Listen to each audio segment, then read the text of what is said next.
السلام عليكم، اهلا بيكم النهارده وفيديو جديد. والنهارده هنتعلم مع بعض غرزه جديده مش سريعه، وسهله جدا، بسيطه خالص، بس بتاخد منك صوف وهتاخد منك شويه وقت. تمام، يعني هي ديت صعوبتها في ان هي بتاخد صوف معاكي، بتعمل خيط كتير، وبتعمل كمان وقت ممكن يبقى معاكي مريح اللي ما عندوش مشكله. تمام، اللي عايز حاجه سريعه، في غرز كتير قوي على القناه يرجع لها باذن الله، وهيلاقي حاجات سريعه وسهله جدا وبسيطه ما تاخدش وقت. النهارده هنعمل الغرزه بتاعتنا، والنهارده ملهاش عدد معين من السلاسل. تمام، العدد السلاسل متروك ليكي والمقاس اللي انت عايزاه. كمان انت ممكن نبدا بعدد السلاسل اللي احنا عايزينها، وبالمقص نقص الجزء الزياده من شغلنا، ونبدا نطلع بعد كده باللي احنا عايزينه. تمام، مثلا انا هعمل سلاسل 50 مثلا سلسله، او اي عدد اللي انت عايزاه. هكمل عدد السلاسل اللي انا عايزاها، او الحجم اللي انا عايزاه، المسافه اللي انا عايزاها، وهرجع لكم تاني. انا بدات ب 40 سلسله، ماشي مش مشكله، لغايه لما اوريكم بالظبط. وببدا بعمل 5 1 2 3 4 5، باخد الخيط على فتلتين بالشكل ده، على حلقتين مرتين، يعني عمود بفتلتين. تمام، واجي في الغرزه الاولانيه واعمل عمود بلفتين، بس اللفتين مش هيبقوا على 3 مرات، هيبقى على 4. يعني اخد الخيط واطلع من اول حلقه، واخد الخيط واطلع من تاني حلقتين. دي الخطوه التانيه، التالته والرابعه. يعني مش باخده على العمود على 3 مرات، باخده على 4 مرات. تمام، باخد الخيط وادخل تاني واعمل 1 2 3 4. اللي عايز يجرب الغرزه بتاعتنا النهارده على عمود بلفه واحده يجرب، مفيش مشكله، وشوف النتيجه، ويا ريت برضه يقول لي يعني. بس انا عملته ايه على العمود، عملت الغرزه بعمود بلفتين. تمام كده، عملت 3، وهنا اعمل الرابعه. تمام، بدخل بالشكل ده اهي، باخد الخيط وباجي على الغرزه اللي وراها وبعمل عمود بلفتين. برضو كل شغلي النهارده عمود بلفتين، بس بعمله على 4 مرات. تمام، جيت عملت الخيط على مرتين. تمام، وسبت غرزه سلسله ودخلت في التانية. تمام، ونفس نظام العمود بلفتين على 4 مرات. تمام، خدت الخيط على فتلتين، سبت غرزة سلسلة ودخلت في التانية، وعملت عمود بلفتين على 4 مرات نفس الطريقة، وسبت مرة واحدة وعملت في التانية بالشكل ده اهي. خدت الخيط وسبت واحدة والتانية،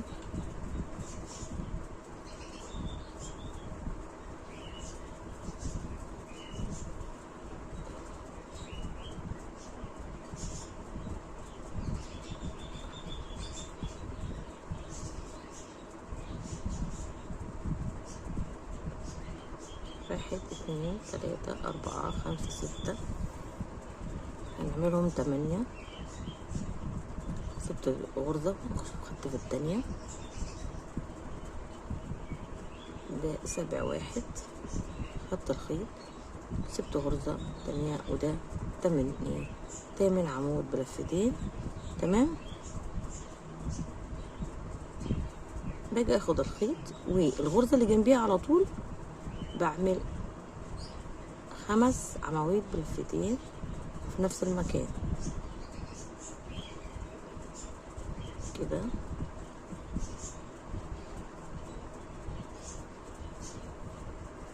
اتنين 3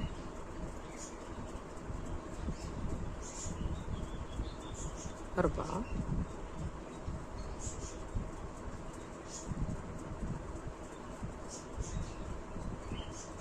5. هي الغرزة عندي غرزة عمود بلفتين النهاردة، وغرزة حشو.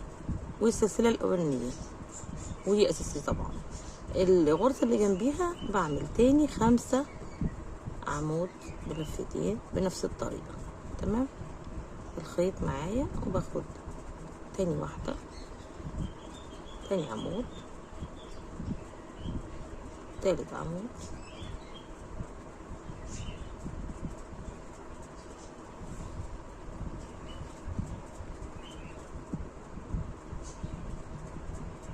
رابع عمود،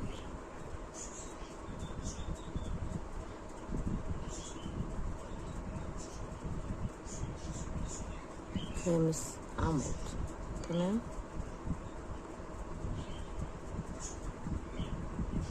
باخد الخيط برضو وفي نفس المكان وراها كده بعمل عمود بلفتين برضو، اللي هما ايه اول ال8. ما انا بعمل ايه كل مرة وكل مسافة اعمل 8. تمام. بسيب واحدة واجيب التانية واعمل عمود بلفتين. شوف الشكل كده اهي. تمام. بالشكل ده نكمل.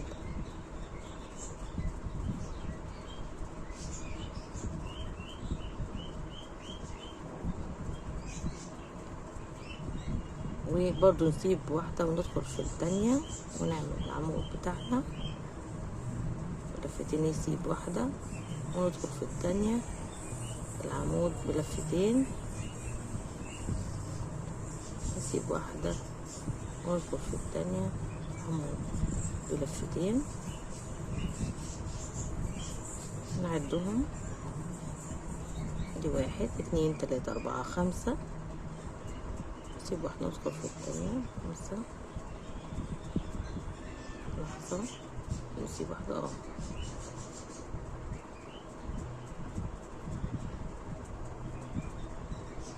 نسيب غرزة وندخل في التانية.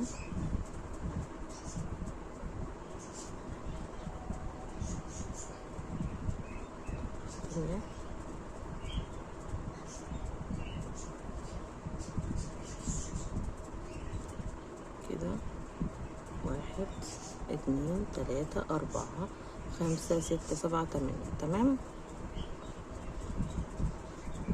احنا بدأنا الغرزة طبعا، احنا بنكرر الشكل والنظام دوت. هي دي الوحدة بالظبط كده من هنا لهنا. تمام. بنكرر كده زي ما احنا عايزين. يعني احنا ممكن نعمل بعد كده نعمل في الغرزتين اللي جايين نعمل 10 برضو.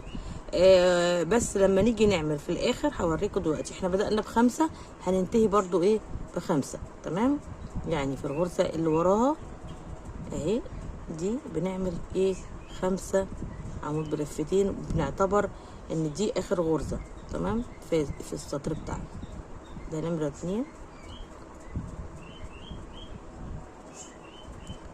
العمود الثالث،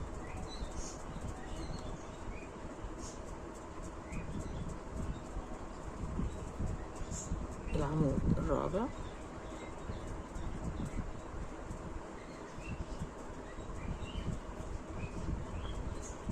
العمود الخامس.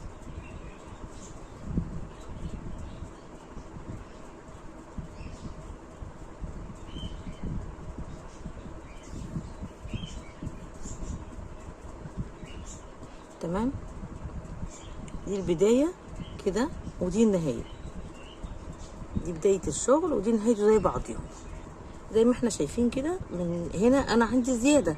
تمام. مفيش اي مشكلة. الزيادة ديت لو مش هتقرقني خالص انا باجي اوصلها بالشكل ده كده اهو، وباجي انا اسحب الخيط كده اهي.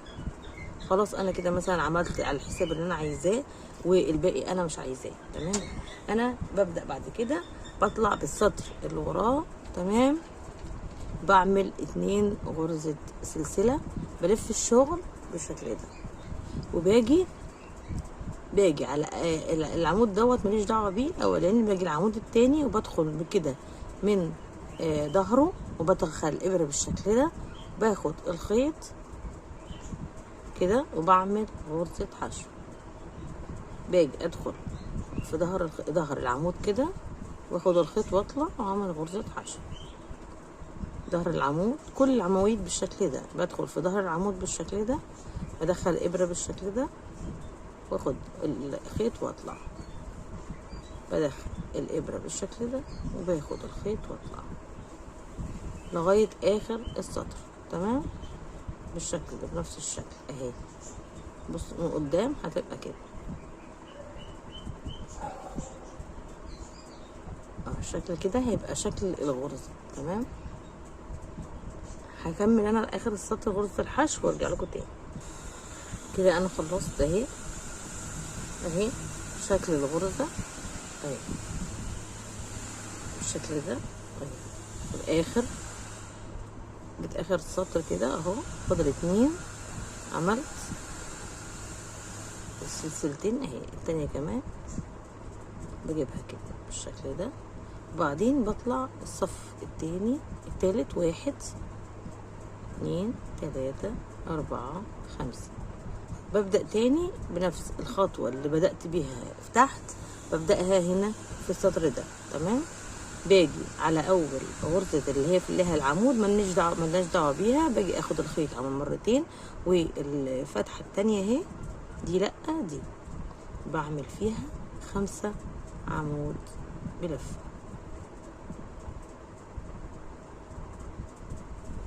بلفتين سوري، بلفتين زي نفس برضو الايه خطوات بتاعتنا، هي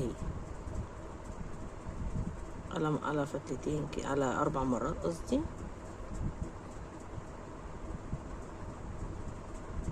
2 3 4. طبعا انا بحسب السلسله ال5 سلاسل الاولانيين العمود دي انا بحسبها من ضمن ال5، يعني دول 4 اهم، وده الخامس بتاعهم، ونفس الكلام كان تحت برضو، هم 4 والخامس ايه بتاعهم العمود اللي هو الاولاني. ببدأ بعد كده اخد برضو الخيط وادخل في اول غرزة وبعمل عمود بلفة، عمود بلفتين سوري، على 4 مرات بالشكل ده، باخد الخيط واسيب واحدة حشو وادخل في التانية اهي، بعمل عمود بلفتين بنفس الطريقة، باخد الخيط واسيب واحدة اسيب التانية بالشكل ده.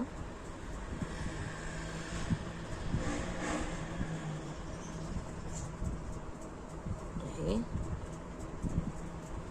لغاية لما اوصل للجزء ايه، الجزء ده هكمل لغاية لما اوصل فوق الجزء ده. تمام، خلصت العواميد بتاعتي اهي.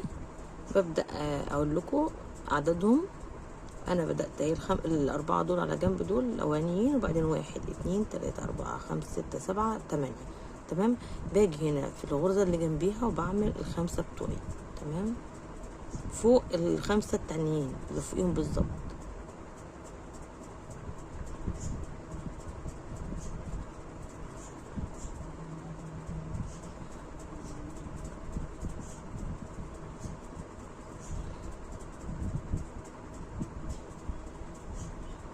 اتنين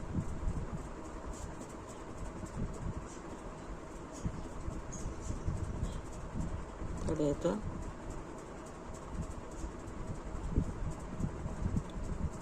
أربعة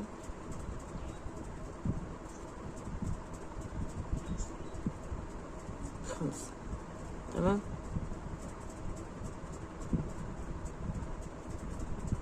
باجي اخد الخيط مرتين والغرزة اللي وراها وبعمل 5 عمود بلف، 1 2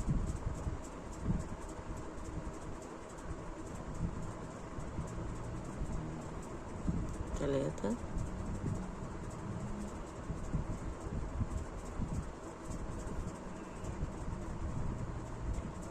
4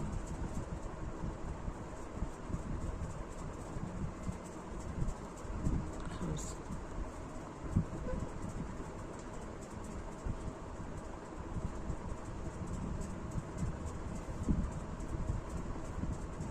باجي اخد الخيط وابدأ اعمل في الغرزة اللي وراها عمود بالشكل ده.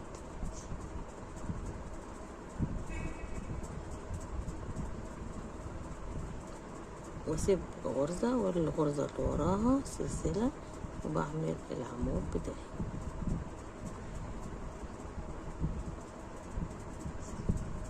زي ما احنا شايفين كده اهي. بدأت توضح الفكرة بتاعت الغرزة بتاعتي اهي. تمام كده الشكل واضح قدامكم اهو. والغرزة بدأت معالمها توضح معايا. هكمل انا الاخر وهوريكم الشكل الاخير للغرزة. هنا وصلنا لاخر الغرزة وعملنا العمود الاخراني بالشكل ده بتاعنا تمام.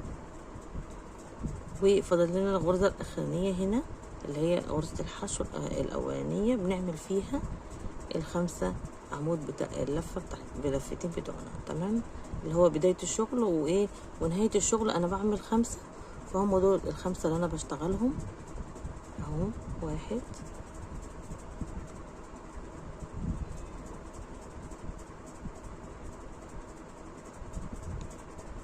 اتنين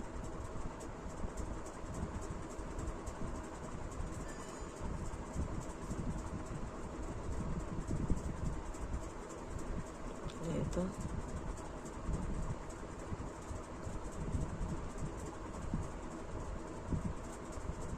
أربعة خمسة وبطلع غرزتين وبلف الشغل وبعمل الغرزة بتاعتي. ده شكل الغرزة بتاعتي اهي بالشكل ده تمام. انا بشتغل الاعداد ولو بالغرز اللي انا عايزاها بطولها اللي انا عايزاه. بعمل زياده شويه عشان انا حبيت اقص المسافه بتاعتي قصرت معايا. طبعا هي بتلم شويه معاكي في الشغل، فلازم تعملي حسابك ان الغرز بتكنز، يعني بتعمل ايه بتلم شويه مع بعضيها، لان الغرزه زي الموجه تمام. فاحنا لما نعمل المقياس بتاع مثلا الارداف او تحت الصدر، لازم المقياس بيكون بالزياده في الاول، خصوصا في الاول تمام، عشان لو ما تقيسي بعد ما تعملي الغرزه تقدري بعد كده تقصي الزياده مفيش مشكله. يعني تلفي حوالين الوسط على قد المسافه اللي انت عايزاها، او الارداف على قد المسافه اللي انت عايزاها، او تحت الابط زي ما انت عايزه. وبعد كده قبل ما تقفلي تروحي مثلا قصه المسافه زياده ومقفله الشغل. لو هتعملي مثلا تحت الابط هيبقى على واسع شويه الفستان او هيبقى جيبه، فانتي بتظبطي قبل ما تقفلي وتلفي الشغل وتعمليه. لازم تظبطي المقاس كويس علشان الشغل بتاعنا يطلع مظبوط. انا باخد بعد كده ببدا زي ما احنا قلنا بلف الشغل وابدا غرزه الحشو بتاعتي زي ما احنا متوقعين كده اهي، وبعمل غرزه الحشو بالشكل ده اهي في الخمسه الاولانيين كده. باخد تحت الخيط واطلع واعمل غرزه حشو تحت الخيط، غرزه حشو بالشكل ده على كل المسافة اللي قدامي ديت في كل الايه العواميد بتاعتي تمام. مش جزء يعني كل العمود بعمل كده من تحت. باخد العمود فوق كده دخل الابرة من تحتيه وهو من فوق تمام. في كل مرة بعمل كده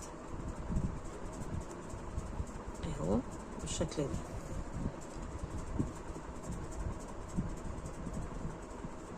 كده. العمود اهو العشرة اللي في النص برضو نفس الطريقة، باجي باخد كل العمود لوحده بعمل له غرزة عشان يبقى العدد بتاعي في اللي هطلع بيه الدور الجاي مظبوط. لازم كل العواميد يتعمل لها غرزة حشو بالشكل ده اهي. خلصنا العشرة بتوعنا ورجعنا تاني على العواميد 8 اللي جنبيها بالشكل ده اهو.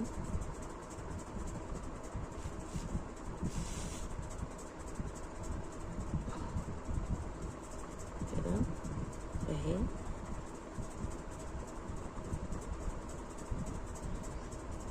كمان الخمسة اهم. انا اتعمدت اوريكم للاخر عشان تشوفوا كل العواميد بتعمل لها غرزة حشو بنفس الطريقة اهي. وادي شكل كمان الغرزة في المرحلة التانية بقت بالشكل ده، شوفوا جميلة جدا. تمام، في كل غرزة فوق بصاحبتها. ان شاء الله النهاردة يكون نفس اللون برضو زي ما انتوا عايزين اهو. وده لون تاني. الغرزة النهاردة سهلة جدا بسيطة مفيهاش اي حاجة، بس هي بتاخد وقت شوية معاكي لو انتي حابة ان انتي تعمليها يعني، فهتاخد وقت معانا شوية في الشغل. ويا ريت الفيديو النهاردة يكون نال اعجابكم. الخيط اللي انا استخدمته في الشغل النهاردة خيط قطن في اللون الرصاصي، ده خيط قطن اليزا، وده خيط اليزا ديفا بلس، ده نوع وده نوع، عشان بس نبقى واخدين بالنا وان نلاحظ ان دوت فيه لمعه شويه وده مطفي. تمام، خدنا بالنا. فانا استخدمت دوت ومفيش مشاكل فيه وحلو جدا، واستخدمت مبين الغرزه فيه. وبرده دوت ده بابره رقم 3 زي ما انتوا شايفين اهي، واضحه مش عارفه اهي واضحه، دي 3. ودوت عملته بغرزه رقم 2 لان الفتله ارفع شويه. تمام، فعملته 2.5. اللي عايز برضو يعملوا على 3 مفيش مشاكل، هتبقى واسعه شويه مش مشكله لو حبينا. دي غرزه صيفي شتوي او صيفي مش مشكله برضه، تبقى حلوه. بس هي يبقى انسب ليها الشتوي. كمان حلوه قوي في يعني في البلوزات حلوه قوي، والجاكيت كمان. وفي البطاطين او بدرجات الخيط يكون بدرجات جنجاه، هيبقى في منتهى الشياكه جدا وهتبقى شكلها حلو قوي. بس انا ما عنديش جنجاه دلوقتي، كنت وريت لكم الشكل هيبقى عامل ازاي. ان شاء الله يكون فيديو ممتع النهارده ليكم وتعلمنا حاجه جديده، والى اللقاء ان شاء الله فيديوهات اخرى، ومع السلامه. وما تنسوش معايا تابعوني على الصفحه وعلى القناه والصفحه بنفس الاسم باذن الله. الى اللقاء في فيديو اخرى باذن الله.